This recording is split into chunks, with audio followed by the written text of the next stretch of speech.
morning, family. This is Ricky, and welcome to Hope for Today. Happy Friday. We made it. First week of March is behind us, and it is Friday. What are you going to do this weekend? I don't know what I'm going to do because I'm still fasting. I'm on like this 40-day thing, right, where I'm not having anything at all delicious. So that's a whole nother thing.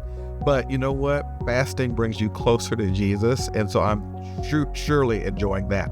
But I will tell you what I would do if I wasn't fasting. What I would do is I would go to this new place out in Cathedral City. It's called Le Café Déjeuner. Le Café Déjeuner. It's a true New Orleans gal that runs it. She's got chicken and waffles. She's got the beignets with like breakfast sausage and stuff like that. She does this waffles and chicken wings thing for breakfast. You can get some eggs over medium on the side with some syrup. Oh my mercy. But I'm fasting, so I'm not going. Okay, let's go to God's word. 1 Corinthians chapter 1, verse 27. Oh, I pray that this verse blesses you, my dear friends, as it has been me over the last few weeks, honestly.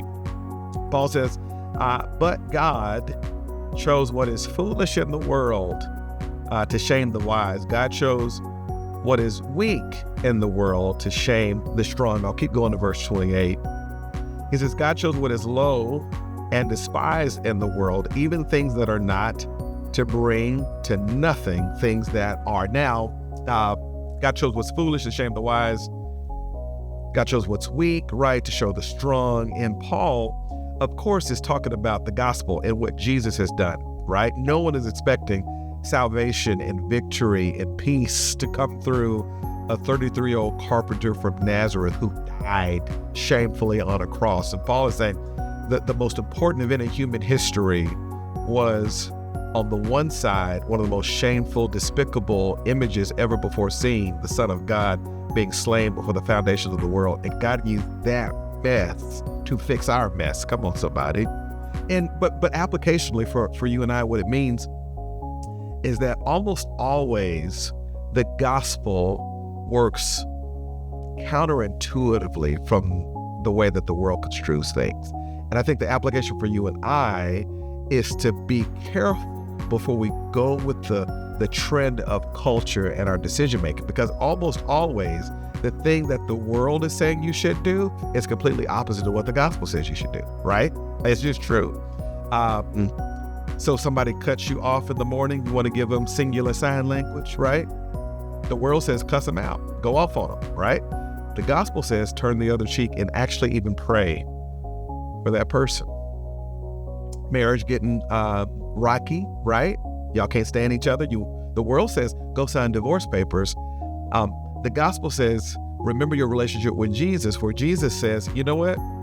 In our relationship, when you were sometime with me, I never left you, I never forsake you, and actually stick through thick and thin with that person. The gospel is almost always counterintuitive from the way of the world. And so I just want to encourage you as we go into the weekend, in your relationships, in your work, in your ministry, with all the things that God has entrusted to you, where have you been trying to kind of pursue the same route of action or the same route of conversation or the same ideas, and it's still getting closed doors? Are you not garnering any fruit? You're not going anywhere? Maybe, just maybe, we need to heed this idea that God is almost always choosing the foolish things that are foolish to the world to confound the wise. And so my point is this: if you're not moving forward, if what you're doing is not working, consider whether or not your approach is the world's approach or God's approach. Because almost always God is saying to go at it a way opposite than what the world would tell you to. That means forgiveness. That means humility. That means love and grace. That means not giving up on people who even deserve to be given up on. And God says, on the other side of that obedience is a victory for you. Have a good weekend. That's hope for today. I'll see you next time.